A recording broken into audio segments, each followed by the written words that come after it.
Hello అండి అందరికీ. ఇంకా ఈరోజు వచ్చేసి నా వంటలు చూసేయండి. ఇంకా వంటలు చూసే ముందల ఎక్కువగా నా అయితే వంటల వీడియోలే ఉంటాయండి. ఎందుకంటే ఇంట్లోనే ఎక్కువ ఉంటాను. ఇంకా బయటికంటే వెళ్ళడానికి ఎప్పుడు నాకు టైం ఉండదన్నమాట. ఇంకా పిల్లలతోనే సరిపోతుంది. అందుకనేసి ఎక్కువగా నా ఈ బయటి వీడియోలు ఉండవు. వంటలు ఇల్లు మాత్రమే ఉంటుందండి. మీకు నచ్చితే మాత్రం తప్పకుండా సపోర్ట్ చేయండి. ఇంకా ఈరోజైతే పాలకూర పప్పు అలాగే సైడ్ డిష్గా ఆలుగడ్డ కర్రీ అయితే చేశాను.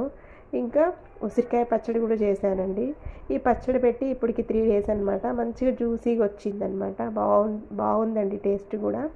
మీకు ఈ పచ్చడి ఎలా చేయాలనేది నేను యూట్యూబ్లో కూడా పెట్టాను. మీకు ఇంట్రెస్ట్ ఉంటే చూడండి.